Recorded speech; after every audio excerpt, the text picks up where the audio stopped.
Não sei se dá para pregar num ambiente desse. Não sei se dá para fazer alguma coisa no ambiente onde Jesus está. Eu não sei. Eu não sei o que dá para fazer onde Jesus está.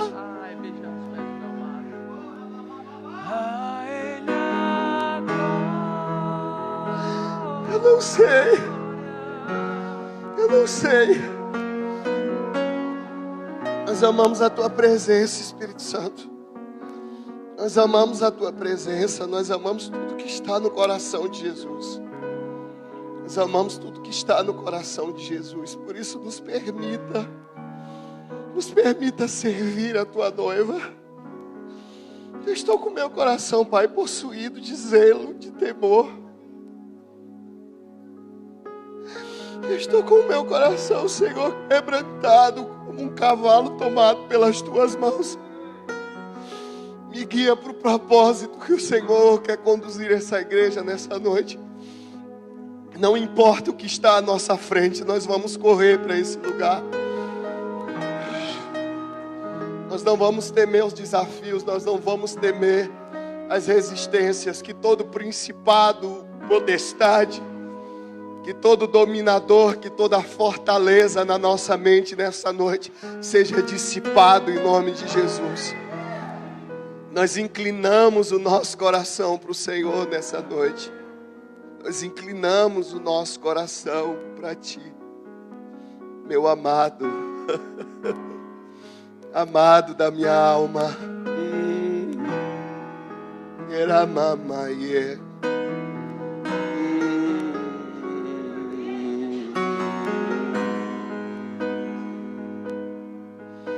Nós Te amamos, Espírito Santo. Não sei se vai dar para pregar, mas abra sua Bíblia comigo em Daniel, capítulo 3.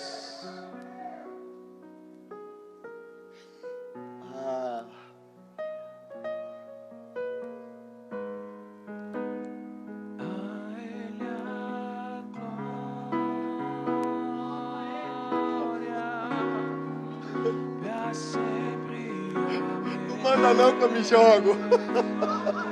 Não manda não que eu corro para os braços dele. A Ele a glória,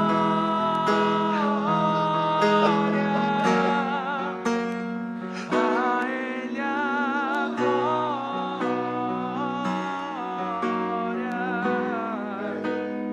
a Ele a glória,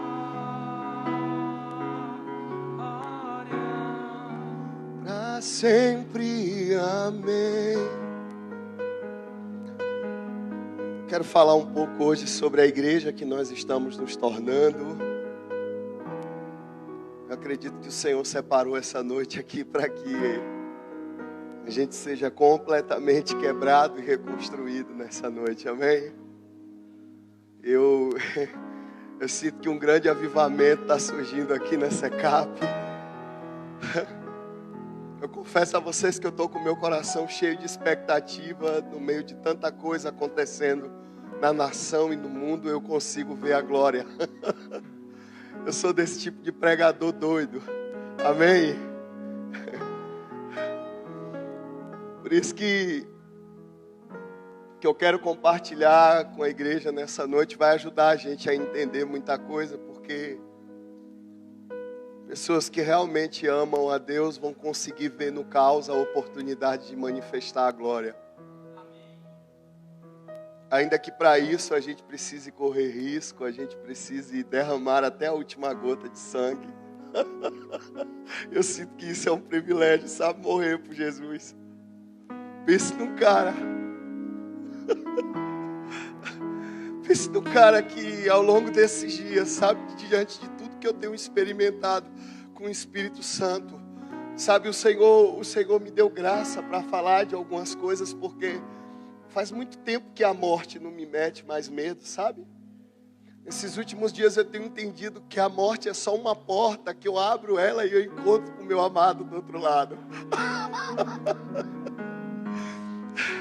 Eu quero ajudar vocês a a entrar nesse lugar, porque como pai espiritual de uma geração, a gente precisa pegar na mão dos filhos e ensinar a eles algumas coisas que vai ser muito importante nessa trajetória cristã, porque eu sinto que esses são dias que o Espírito Santo de Deus vai capacitar vocês e vai dar a vocês músculos espirituais. Amém? O Espírito Santo está trazendo a gente para um tempo de transição tão violenta que a igreja não vai ter mais medo de correr para o seu destino, ainda que o que esteja diante dela seja a morte. E com isso o inferno entra em crise, Lulu. E sabe por quê? Porque a ciência não conseguiu encontrar jeito para a morte, mas o nosso Jesus, ele venceu ela, e ele está reinando, ele está no trono. O nosso Jesus venceu ela. O nosso Jesus venceu a morte. E por isso eu não consigo acreditar em outra igreja a não ser essa, que é tão apaixonada pelo noivo que ela não tem medo de correr para o propósito. Sabe, enquanto muitos estão vendo um tempo de morte, eu estou vendo um tempo de vida nascendo da nação brasileira. Amém!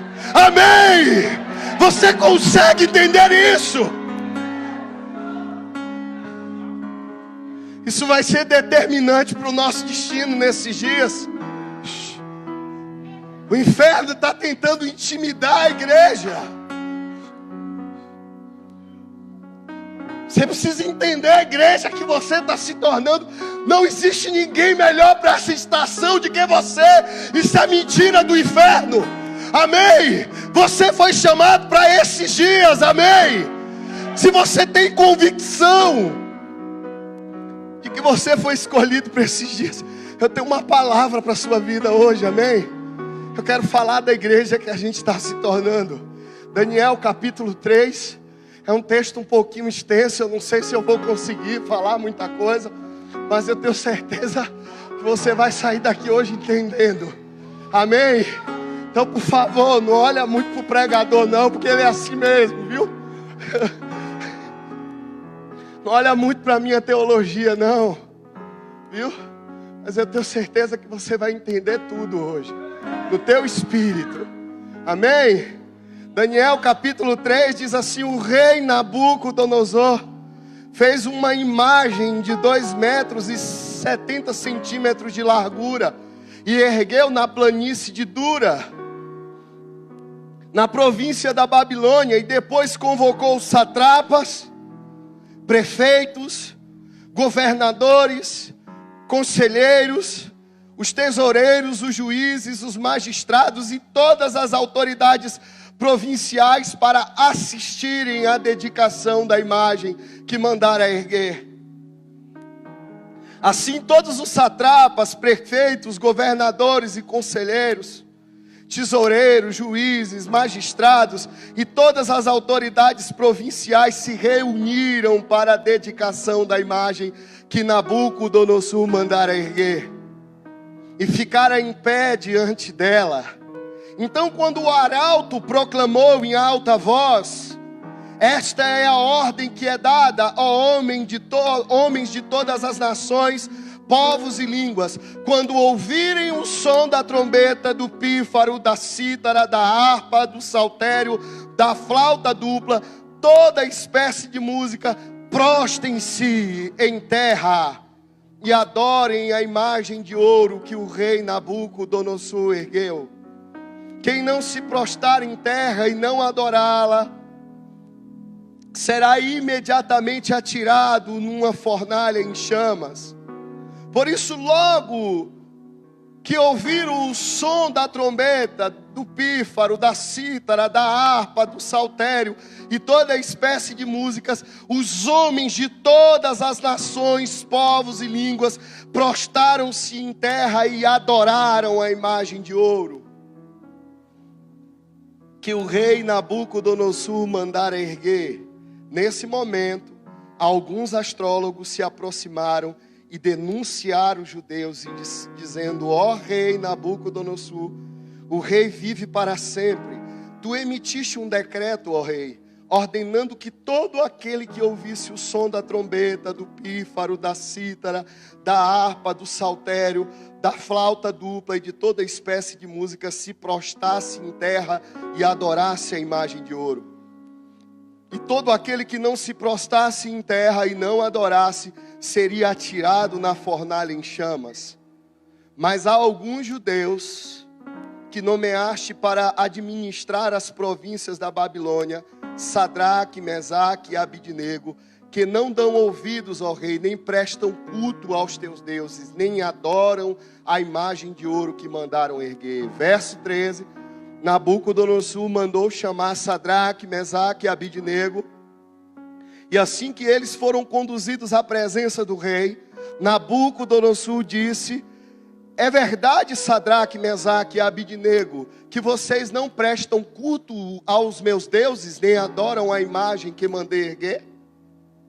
Pois agora, quando vocês ouvirem um som do pífaro, da cítara, da harpa, do saltério e da flauta dupla, e toda espécie de música, se vocês não se dispuserem a prostrar em terra e adorar a imagem que eu fiz, será melhor para vocês. Se não adorarem, serão imediatamente atirados numa fornalha em chama, e que Deus poderá livrá-los das minhas mãos.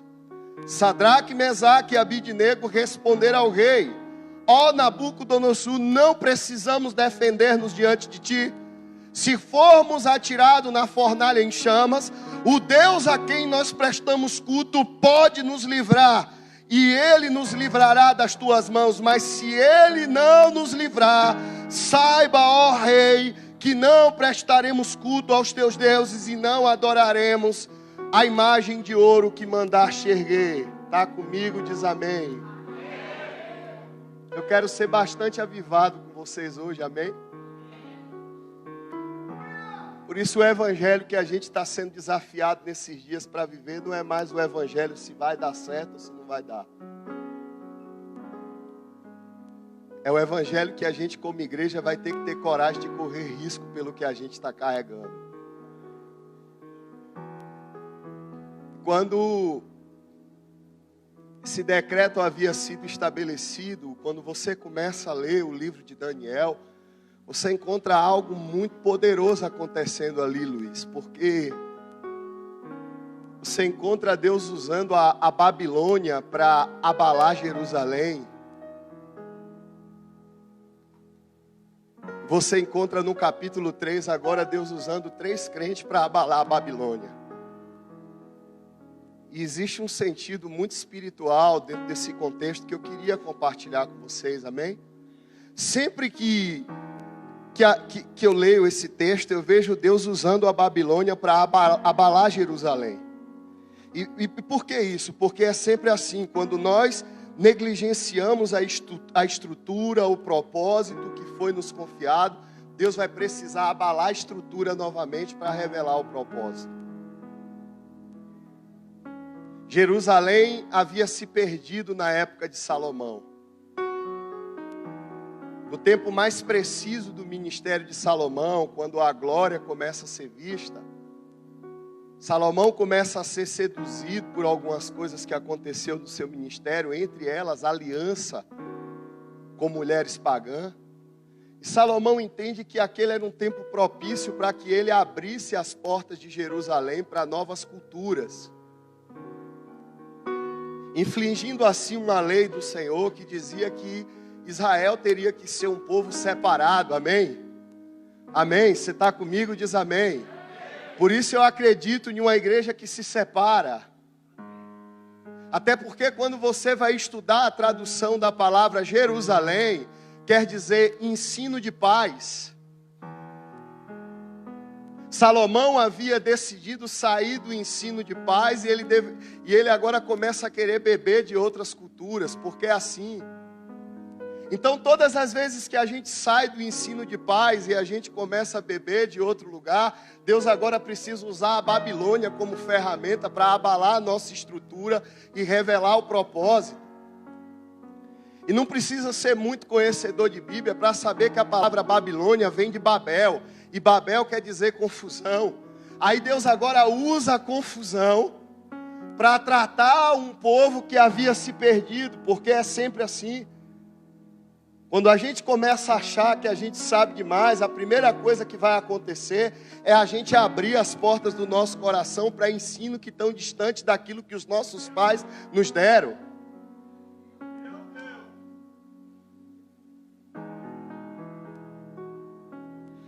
Eu preciso ensinar a vocês algumas coisas aqui que são extremamente espirituais, amém? Guarda bem os ensinos que os pais têm liberado sobre a vida de vocês, amém? O ensino que os pais têm liberado sobre nós nesses dias tem um encargo muito sério, que é proteger a gente da influência pagã. Se você quiser, abra comigo Jeremias 35.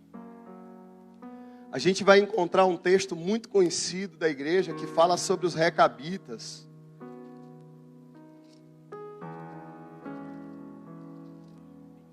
Vocês têm paciência para me ouvir hoje? Aleluia. Então vamos nessa.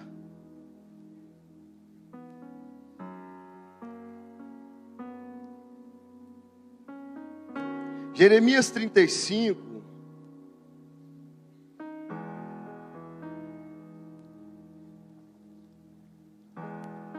A palavra tem que entrar para depois a glória vir, amém? Estou seguindo aquilo que o apóstolo Kleber liberou.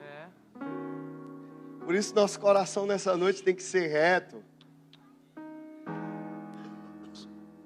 Durante o reinado de Jeoaquim, filho de Josias, rei de Judá, o Senhor dirigiu esta palavra a Jeremias: vá à comunidade dos recabitas e convide-os para vir a uma sala do templo do Senhor e ofereça-lhes vinho para beber. Então busquei Jazanias, filho de Jeremias, filho de Rabazinias, seus irmãos e todos os seus filhos e toda a comunidade dos recabitas, e os levei ao templo do Senhor, à sala dos filhos de Hanã, filho de Gigdalias, homem de Deus. A sala ficava ao lado da sala do homem de Deus, dos líderes abaixo. Então coloquei mesas cheias de vasilhas, cheias de vinho, com copo de vinho, diante dos membros da comunidade dos recabitas, e pedi a eles que o quê?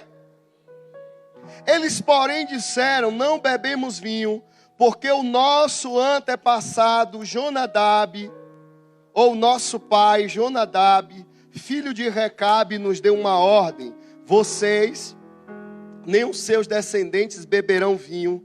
Vocês não construirão casas, nem semearão, não plantarão vinhas, nem possuirão, mas vocês habitarão sempre em tendas. Assim vocês viverão por muito tempo, porque são nômades. Verso 8: temos obedecido a tudo quanto nos ordenou o nosso pai Jonadab. Nossas mulheres, nossos filhos e nossas filhas, jamais bebemos vinho em toda a nossa vida. E não construímos casas, nem possuímos vinhas, nem campo. Temos vivido em tenda e obedecido o quê? Fielmente, verso 10, a tudo que os nossos pais nos ordenou. Verso 12, o Senhor dirigiu a palavra a Jeremias: assim diz o Senhor dos exércitos, o Deus de Israel: vá à casa de Judá e aos habitantes de Jerusalém e diga: será que vocês não vão aprender a lição e a obedecer as minhas palavras? Pergunta o Senhor. Jonadab, filho de Recabe, ordenou aos seus filhos que não bebesse vinho, e essa ordem tem sido obedecida até os dias de hoje. E eles não bebem vinho porque obedecem à ordem dos seus pais. Mas tendo eu falado com vocês repetidas vezes, contudo vocês não me obedecem. Enviei a vocês repetidas vezes, todos os meus servos, os profetas, e lhes dizia: cada um de vocês deveriam converter-se da vossa má conduta e corrigir as ações de vocês, e deixar de seguir deuses e prestar culto. Assim vocês habitariam na terra que dei a vocês e os seus antepassados, mas vocês não deram atenção e nem obedeceram a minha lei. Posso ser bastante sincero com você hoje? Está comigo? Você sabe qual é o problema hoje da nossa geração? Não é a ausência de profetas, não é a ausência da palavra, não é a ausência do Espírito Santo, não é a ausência de boas canções, mas é a falta de percepção para aquilo que Deus está comunicando claramente na sua palavra. E quando eu falei a vocês que Deus usou a Babilônia para abalar a estrutura de Jerusalém, você sabe por que foi que aconteceu? Porque Jerusalém havia saído do ensino de paz. Quando você contempla o texto de Jeremias no capítulo 35, você vai ver claramente uma geração que decidiu seguir o ensino dos seus pais. Certo dia alguém me chamou para uma entrevista numa rádio lá na nossa cidade, muito influente, e essa pessoa pediu que eu contasse o meu testemunho. E depois que eu terminei de contar o testemunho, Bill, a polêmica veio: pastor, é pecado beber?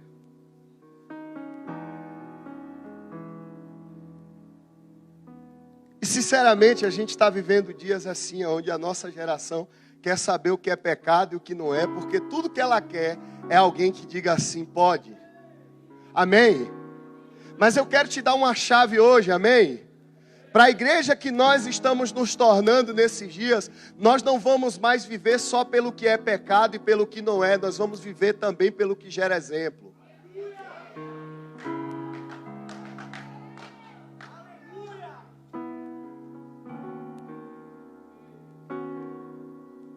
Nós precisamos acabar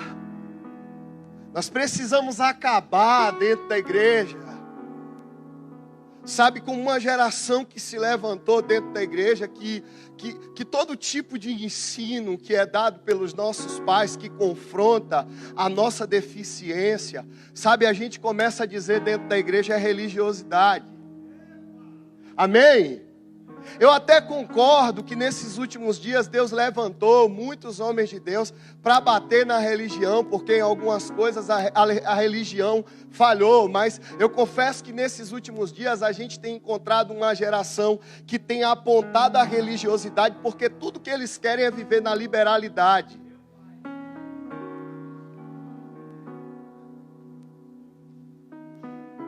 Nós estamos vivendo o dia que nós estamos encontrando alguns irmãos, eu não sei se isso acontece aqui em São Paulo, eu acho que só lá na Bahia, amém? Que tudo que querem é usar da graça para transformar a sua vida numa desgraça. Não, pega isso no teu espírito. Se o teu coração está aberto para entender o que Deus está falando aqui, você vai entender a importância de permanecer em Jerusalém. Amém? Porque enquanto Israel permaneceu no ensino de paz, havia glória. Enquanto Israel entendeu que o ensino dos pais e que eles deveriam ser uma geração separada, havia glória suficiente para testemunhar nas nações. Mas quando Israel entendeu que sabia demais, e é assim, todo crente que se abre demais, ou que ele acha que ele conhece demais, ele está todo dia buscando o conhecimento fora. Parece que aquele que os pais estão dando para ele, que são ensinos de paz, para proteger a nossa vida, para construir o nosso caráter, já não tem mais sentido. E eu quero te dizer uma coisa: esses são dias que Deus vai começar a usar a Babilônia para trazer a igreja de novo para o propósito.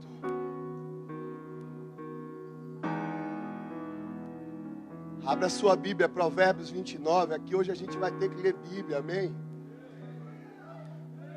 Eu estou numa casa apostólica e eu já andei com o Lucimar e eu quero ver uma moleca retada igual a essa, um bicho doido igual o tal do Luizinho.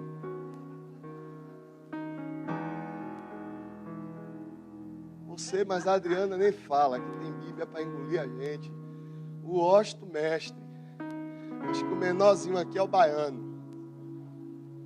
Provérbios 29, verso 1 vai dizer: o que muitas vezes é repreendido e não muda, será destruído sem que haja cura.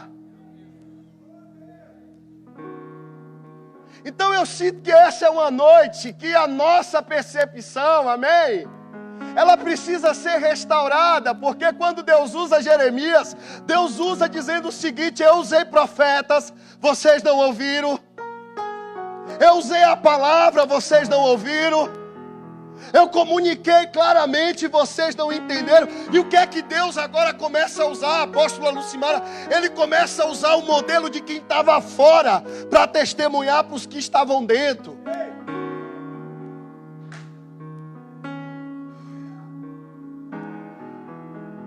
Eu não sei se você sabe, meu filho.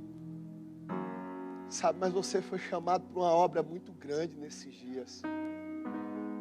E quando o abalo vem em Jerusalém, Clebão, que a Babilônia chega mexendo com toda a estabilidade. Deus usou a tribulação.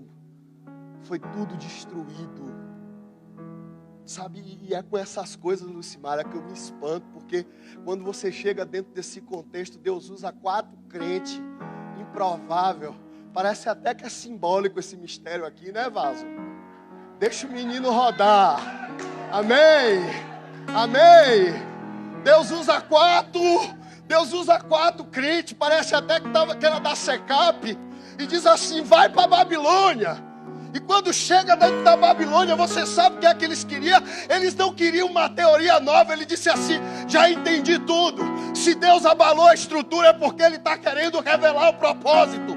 Vamos se santificar.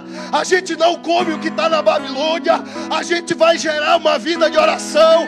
A gente vai gerar, sabe?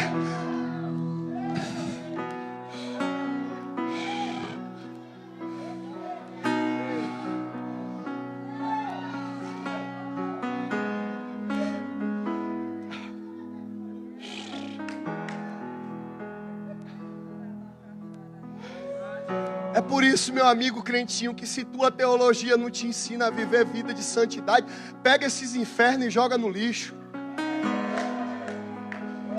Se tua teologia está te deixando menos crente do que o que tu era, pega esse inferno e pica no lixo. Se tua espiritualidade não te sujeita aos ensinos da tua paternidade, rasga a tua Bíblia e vai para o inferno. Você tem que entender isso.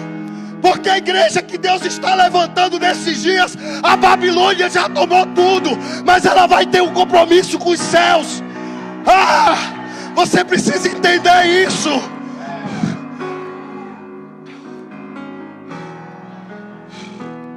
A igreja que Deus está levantando nesses dias é uma igreja de menino desesperado pela glória. A igreja que Deus está levantando nesses dias, ela pode não ter teologia, mas ela tem fome.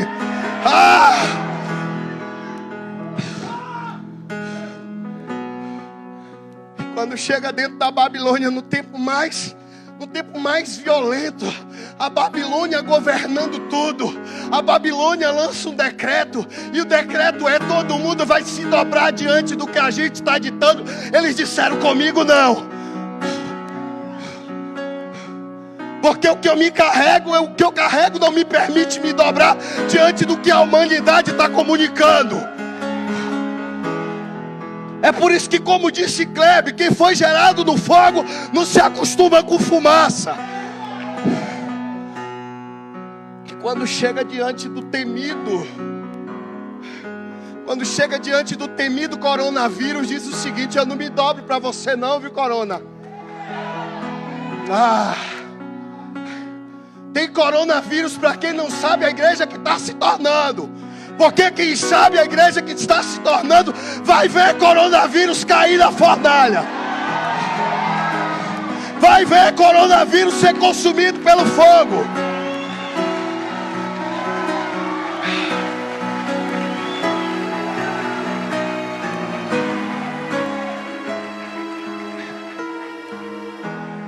Está fazendo um negócio aqui, eu não sei se você está entendendo.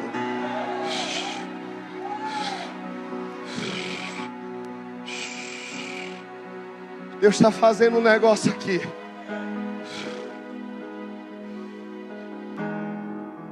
Chega diante de Nabucodonosor, meu irmão, se dobra todos os poderes, legislativo, judiciário, bolsa de valores, todo mundo se dobra diante de Nabucodonosor. Sabe, Jerusalém já tinha perdido a glória, já tinha sido abalado, mas estava surgindo uma igreja nova dentro da Babilônia. Sabe, estava surgindo uma igreja que tinha músculos espirituais. Sabe, por isso que Romanos 5,17, depois você lê em casa, as escrituras dizem que aqueles que receberam imensa provisão de graça governarão em vida. Não é no tempo por vir, mas esse é o tempo da gente governar. Esse é o tempo. A gente só precisa usar a graça de maneira correta.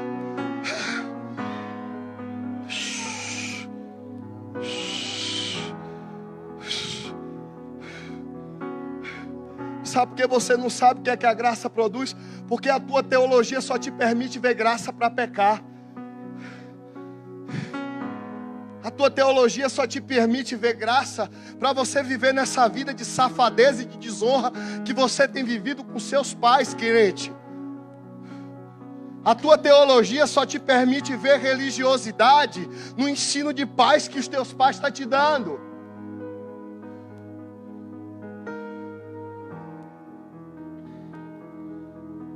É por isso que uma igreja que está alinhada com o céu, ela vai ver na tribulação a oportunidade de manifestar a glória.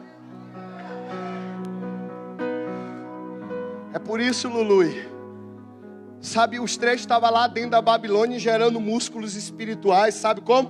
Shekatarabassori andarabalabashai. Sabe, estava no jejum.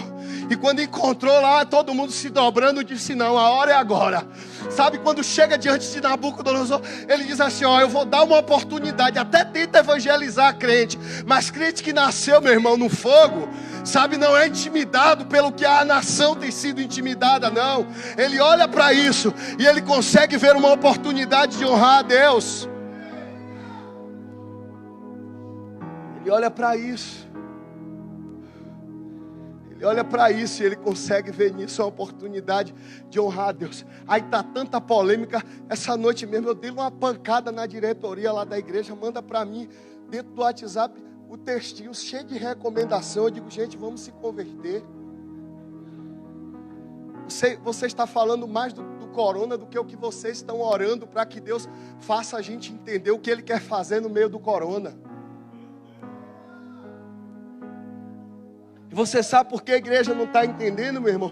Porque ela não está gastando tempo com Jesus. Abra comigo Mateus capítulo 16. Vamos lá. Tem alguém querendo ver a glória aí nesses dias? Tem alguém aí? Eu quero! Eu quero! Meu Deus! Mateus capítulo 16.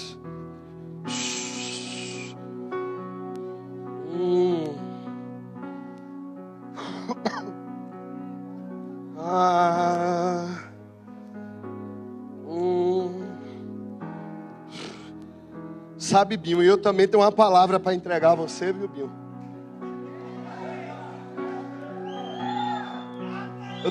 Eu estava no Orobó, velho, no meio da mata, e tá Deus mandando falar com você, bicho. Sabe, você questionando a Deus porque até aqui muita coisa não deu certo com você. Mas Deus manda te dizer, Binho, que não deu certo porque ainda não era o tempo. Você está sendo preparado para esses dias. E sabe por que isso? Porque Deus encontrou no teu coração lealdade suficiente para honrar o ensino dos teus pais. E esses são dias que as coisas vão começar a acontecer na tua vida com tanta velocidade, Binho, que você vai se assustar. Você precisa entender, Binho, que as coisas não deu certo porque não era para dar certo. Porque quando chega o tempo de Deus, Binho, ninguém para a gente. Agora eu tenho um conselho para te dar, Binho. Corre, se esconde. Corre e começa a gerar músculos espirituais para suportar o que está vindo aí, Binho. Esse é o tempo que você precisa entrar nesse lugar e gastar tempo com o Espírito Santo. Mateus capítulo 16.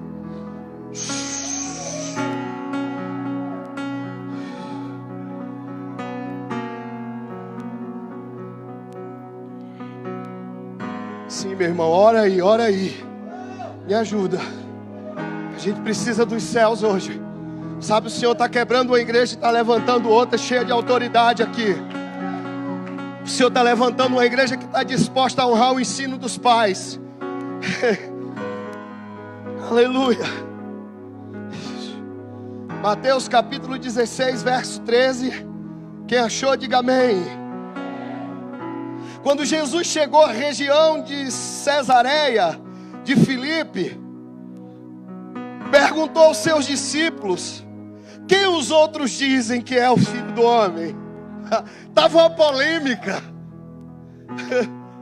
Estava uma polêmica em Jerusalém acontecendo, todo mundo querendo saber quem era o mestre. Jesus chama os 12, a figura de uma igreja apostólica.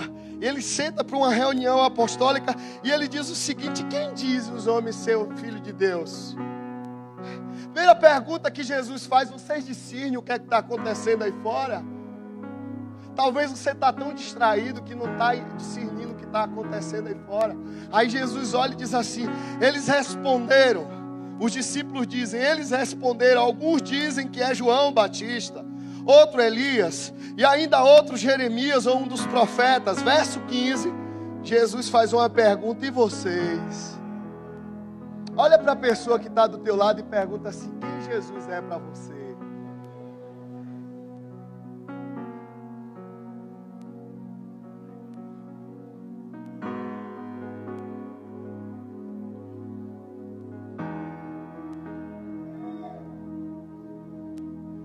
Muita gente vendo Jesus como a próxima estratégia da exaltação do ministério dele.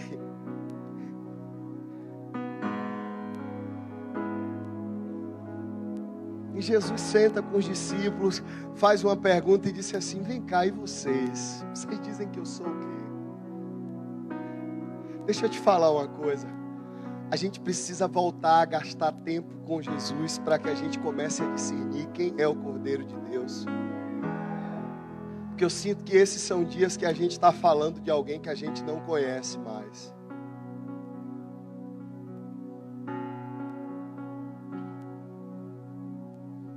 E no meio dos 12, só um tinha gastado tempo suficiente com Jesus para ter uma revelação de quem era o Cristo.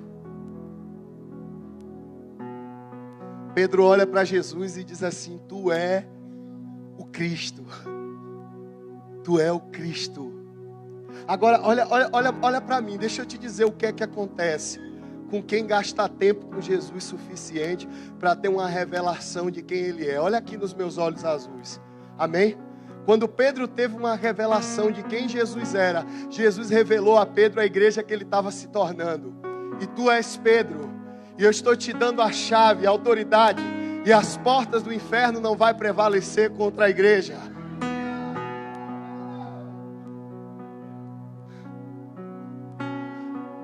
Você sabe por que a igreja desses dias ela está tão intimidada com os problemas que tem acontecido no mundo? Porque ela já não gasta mais tempo com Jesus para que as palavras se tornem uma verdade dentro de nós.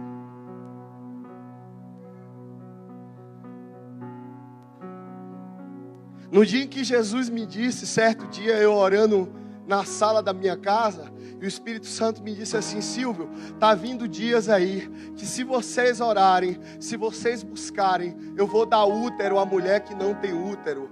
Lucimar, eu entrei em crise, fiz: Jesus, como é isso? E eu descobri que havia uma incredulidade muito grande no meu coração acerca de coisas que Jesus queria fazer através de mim. Eu descobri que eu estava no ministério, mas que existiam coisas dentro da palavra de Deus que ainda não havia se tornado uma verdade dentro do meu espírito, para que eu seja movido por aquilo que Deus está falando. E no meio de 12, só Pedro. Tem gente que fala mal de Pedro. Ah, mas Pedro negou Jesus. Pedro só negou Jesus porque ele negligenciou um detalhe que seria muito importante para a próxima etapa. Sabe por que ele não havia gastado tempo no momento em que o Senhor chama ele para orar, para dar estrutura para o que ele teria que enfrentar? Porque a oração te dá estrutura para aquilo que você precisa enfrentar. O próprio Jesus entrou em crise no momento que ele tinha que enfrentar a morte. Você encontra o único momento da Bíblia em que a carne de Jesus entra em crise com o Espírito. Só que o texto deixa claro que depois de ter orado, quando Jesus se levanta, depois você procura em João ou é Lucas, o texto diz que quando chegam os soldados e o traidor, Jesus diz: a quem vocês procuram? A Jesus. Jesus fez: eu sou, e caiu todo mundo.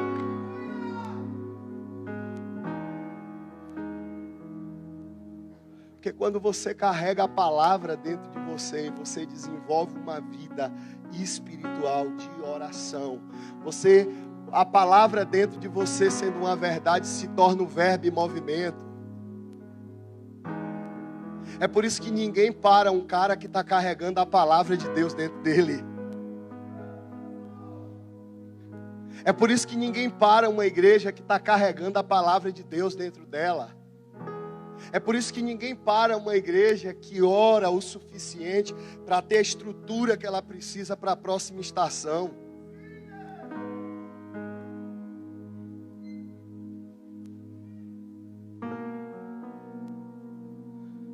Eu sinto que esses são dias que a gente, como pai, precisa pegar vocês pela mão e trazer vocês de volta para o lugar em que vocês vão gastar tempo, sabendo quem é Jesus. Porque essa é a minha expectativa aqui. Que muitos de vocês aqui nessa noite, ou quem sabe toda a igreja, se tornem desesperada por quem é Jesus.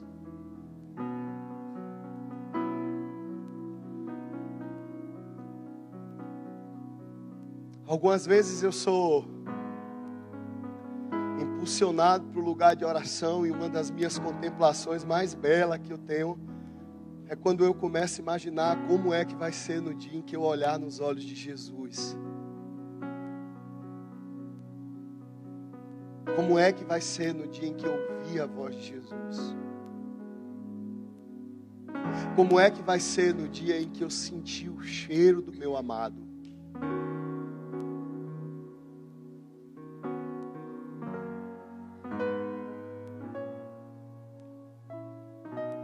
Por isso que a Babilônia não pode parar uma igreja que é apaixonada pelo Senhor. Porque uma igreja que é apaixonada pelo Senhor, ela está disposta a honrar a Deus, mesmo quando a sua vida está em jogo.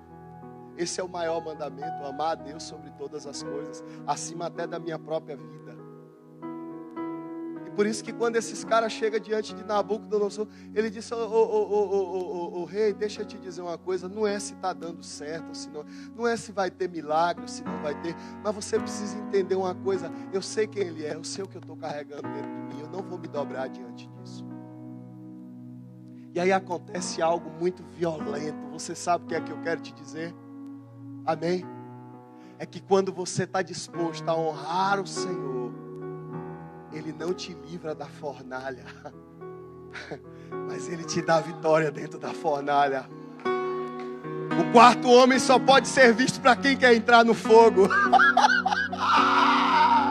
É por isso que a igreja ainda não está vendo o quarto homem, porque ela não quer entrar no fogo. Sabe, ela trabalhou muito tempo para se proteger. Ela trabalhou muito tempo querendo uma coisa nova. Mas eu quero te dizer uma coisa: esse é o tempo que nós precisamos correr para o fogo, porque o quarto homem está lá dentro nos esperando.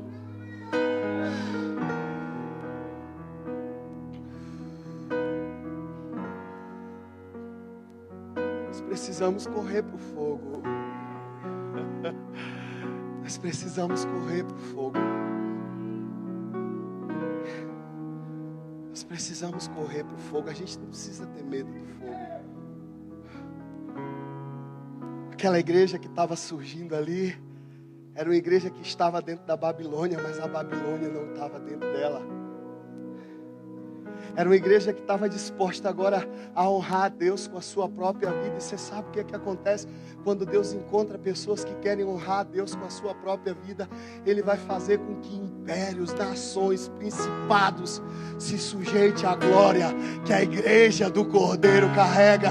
Por isso que quando Pedro teve a revelação perfeita de quem era o Cristo, Jesus disse: eu estou te dando a chave. Eu quero profetizar que essa é uma noite em que o Senhor está dando a chave à igreja. A igreja está voltando para um lugar de autoridade no caos. A igreja está voltando para um tempo em que as portas do inferno não vai prevalecer contra a igreja. Sim!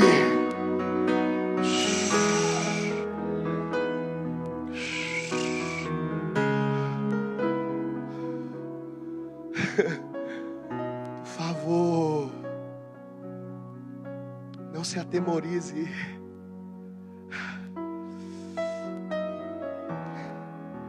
Não se atemorize, nós vamos para o outro lado. O Deus que nos chamou é o Deus que garante o sucesso da missão. Abra comigo Marcos 4:35. Eu acho que agora eu acabo. Amém. Amém. Marcos 4:35. Tem alguém aí? Aleluia! Vai lá comigo.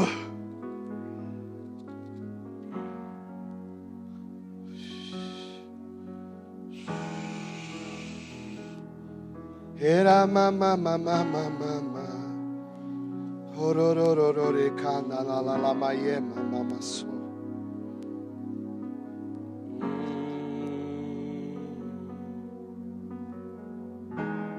Marcos 4:35, quem achou, diga amém.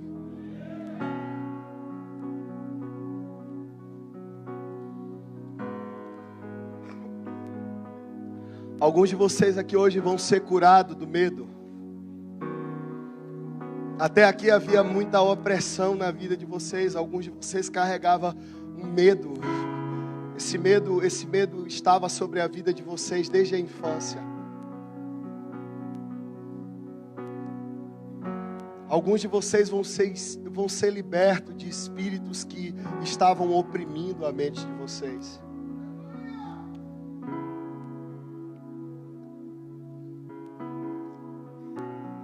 Alguns vão precisar fazer o caminho de volta e correr para Jerusalém de novo.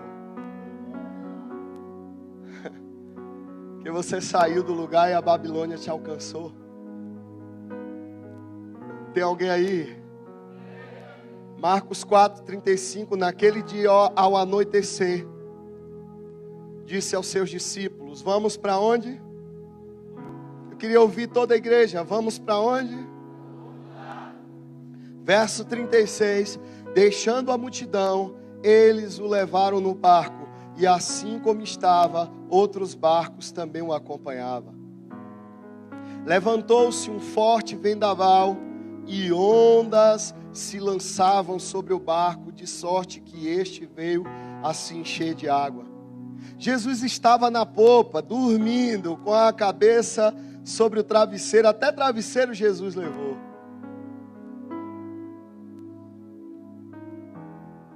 Amém? Jesus estava onde? Deixa eu te dizer uma coisa. Ele está no controle de tudo. Ele está só te assistindo. Amém? Amém? Olha, presta atenção nisso aqui. Os discípulos o acordaram e clamaram: mestre, não te importa que morramos? Ele se levantou, repreendeu o vento e disse ao mar: aquieta-se, acalma-se. E o vento se aquietou e fez-se grande e completa bonança. Então perguntou aos seus discípulos: por que vocês estão com tanto medo? Ainda não tem o quê? Olha para a pessoa que está do teu lado e diz assim: a verdadeira fé não tem espaço para o medo.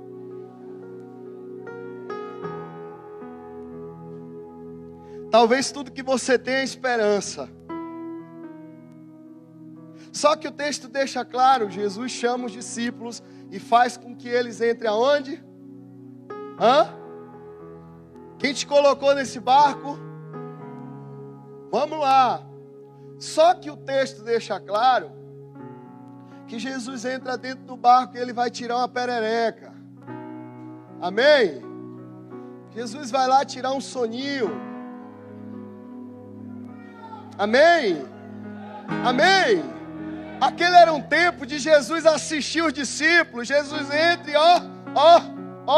tira um soninho e disse: peraí, deixa eu ver se eles estão aplicando o que eu ensinei. Amém?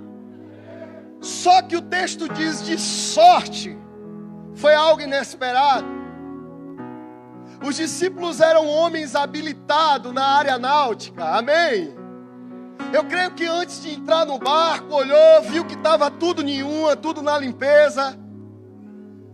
Não tinha tempestade acontecendo ali. E de uma hora para outra foi uma tempestade tão forte que os caras ficou como? Decidiu acordar o mestre. O texto diz que Jesus repreendeu os caras duramente e chamou os caras de homem de pequena fé. Agora a impressão que a gente tem dentro desse texto é que parece que Jesus foi um cara extremamente insensível, sabe, Luizinho? Porque Jesus não era pescador, Jesus não entendia nada sobre água. Os discípulos entendiam, Lucimar, e se eles entraram no barco, eles olhou antes e viu que não vinha tempestade nenhuma. Os discípulos sabiam nadar. Se desesperaram, consequentemente é porque era uma onda que veio para matar os caras. Você concorda comigo? A primeira impressão que a gente tem é de que Jesus foi um cara extremamente insensível. Eu creio que se o apóstolo Luiz ou a apóstola Lucimara chamar vocês de homem de pequena fé, tem uns crentes aqui que nem na igreja volta.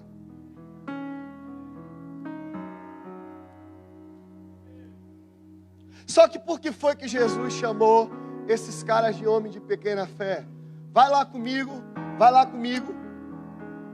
Verso 35.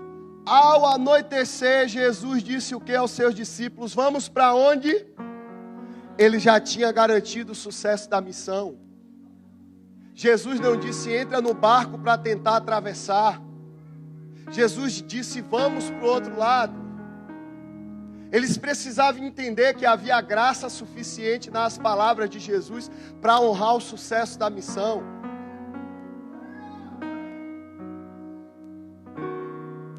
E o grande problema foi que eles deixaram de olhar para a palavra que Jesus havia comunicado para olhar o que estava acontecendo aqui fora. E aquele era um momento que Jesus estava assistindo para ver se eles estavam prontos. É por isso que durante muito tempo eu questionava por que era que Jesus deixava a gente passar por tanta tribulação. Quem já questionou isso aqui? Então, glória a Deus que tem eu e alguns pecadores aqui que já questionou isso. Eu vi tanto santo aqui que não levantou a mão que chegar me deu medo, quase eu corro.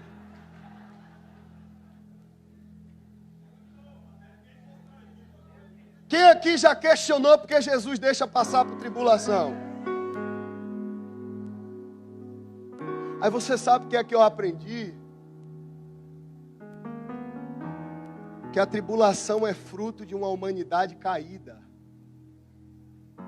Que a tribulação é fruto de forças espirituais tentando atrapalhar o cumprimento da palavra que você recebeu. E que como um bom pai, amém? Deus ensina a gente algumas coisas. E depois que eu aprendi isso me ensinou muito, porque certo dia alguém chegou lá, Samile chegou da escola e me disse: papai, teve uns meninos na escola que estavam me tratando mal. E gente, sabe qual foi a vontade que me deu de fazer com esses meninos?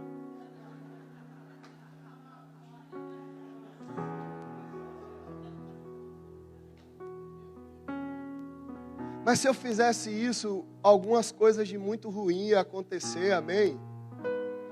Amém? Eu sou um pastor, eu ia dar um mau exemplo. Segunda coisa, eu não ia ensinar a família a lidar com as crises. Eu não ia ensinar a família a enfrentar seus problemas de frente. A escola é o lugar que Deus entregou para ela, então é responsabilidade dela dominar os problemas dela. E por isso que todas as vezes que a tribulação surge, o que Deus espera é que a gente confie na palavra dele suficientemente para dominar sobre a tribulação que tão de perto nos rodeia. E depois que eu entendi esse texto de Romanos 5,17, que diz que aqueles que receberam imensa provisão de graça governarão em vida, meu irmão, eu entendi tudo. Eu entendi que porque era que desde pequeno eu só encontrava problema. Até os caras que eu ia brigar na mão era grande. Eu entendi porque é que até para nascer eu dei trabalho, por isso eu fui curado. Porque eu disse, Ele me preparou para esses dias. Amém? Os abusos que eu sofri, sabe, não foi porque Deus foi um cara miserável, foi porque Deus estava preparando alguém forte para suportar o que estava por vir. É por isso, meu irmão, que Deus não perdeu o controle quando você passa por luta. Não existe uma crise nos céus, do Deus Pai, do Deus Filho e do Deus Espírito Santo, dizendo, oh meu Deus, a tempestade chegou com Luizinho e com Lucimara, eu não sei o que fazer, não. Ele só assiste para ver se você acredita nas palavras que têm sido liberadas sobre a sua vida. Ele só assiste para ver se você tem convicção de que o Deus que te chamou para entrar no barco é o Deus que vai te levar para o outro lado. Por isso eu quero dizer a vocês, SECAP, as tempestades vão vir, mas a SECAP que está surgindo nesses dias é uma SECAP que acredita, é uma SECAP que confia, que sabe que existe graça suficiente da palavra de Jesus para a gente chegar do outro lado. Coronas viram, sua filha do inferno, você vai ter que se render diante da gente.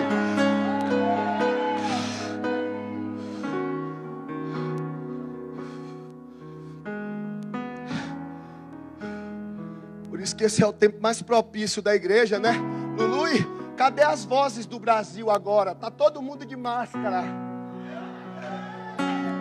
Cadê as vozes do Brasil? Acabou os cultos. Acaba lá que eu vou pro meio da rua tumultuar. Acaba lá. Acaba lá. Hoje eu estava aqui de manhã dizendo, Deus, se eu sou um apóstolo, me envia para a Itália, que eu vou estender a mão lá. Sabe, o coronavírus não é maior do que a palavra que eu estou carregando. Eu quero viver o que Deus tem para esses dias.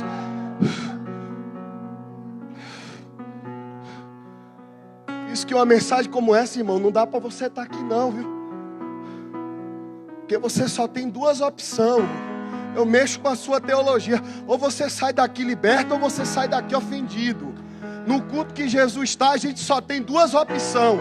Ou sai liberto, ou sai ofendido. Não dá mais para a gente passar manteiga, porque a SECAP que está levantando nesses dias vai ter músculo. Vai ter músculo. Eu quero dizer isso, vai ter músculo. Vai ter estrutura espiritual para chegar do outro lado. Amém. Por favor, aplauda Ele.